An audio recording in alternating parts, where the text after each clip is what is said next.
السلام عليكم ورحمة الله. الحمد لله كفى وسلام على عباده الذي اصطفى أما بعد. അൽഹംദുലില്ലാ, അല്ലാഹുവിന്റെ അനുഗ്രഹത്താൽ പരിശുദ്ധമായ റമളാനിന്റെ 12ാമത്തെ നോമ്പിലാണ് നാം നിലകൊള്ളുന്നത്.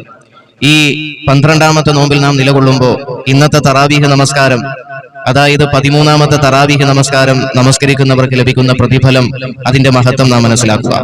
അല്ലാഹുവിന്റെ പ്രവാചകൻ സ്വല്ലല്ലാഹു അലൈഹി വസല്ലമ തങ്ങൾ പറഞ്ഞു, വഫിൽ ലൈലത്തി സാലിസത്തി അശറ, അതായത് 13ാമത്തെ തറാവീഹ് നമസ്കാരം നമസ്കരിക്കുന്നവർക്ക് അല്ലാഹു നൽകുന്ന പ്രതിഫലം, ജാഅ യൗമൽ ഖിയാമത്തി, ഖിയാമത്ത് നാളിൽ അവൻ കടന്നു വരുന്നതാണ്, ആമിനം മിൻ കുല്ലി സൂഇൻ, എല്ലാ പാപമോക്ഷത്തിൽ നിന്നും അവൻ നിർഭയനായ നിലയിൽ നാളെ ആഖിറത്തിൽ ഖിയാമത്ത് നാളിൽ കടന്നു വരുമെന്ന് അള്ളാഹിന്റെ റസൂല് നമ്മെ പരിചയപ്പെടുത്തുകയാണ്. നമുക്കറിയാം, മുഅ്മിനീങ്ങളെ, നമ്മൾ ചെയ്യുന്ന ഓരോ പാപങ്ങൾക്കനുസരിച്ചുകൊണ്ട് നമ്മൾ നാളെ മരണപ്പെട്ടതിന് ശേഷം ഒരുപാട് ത്യാഗങ്ങൾ അനുഭവിക്കേണ്ടവരാണ്, അല്ലേ? ഇല്ലെന്ന് പറയാൻ പറ്റുമോ നമുക്ക്?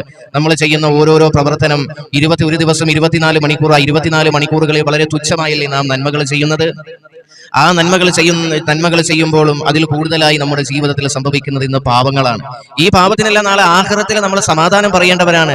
ഈ ചെയ്ത പൂട്ടുന്ന പാപങ്ങൾക്കെല്ലാം നാളെ ആഖിറത്തിൽ ശിക്ഷ അനുഭവിക്കണം.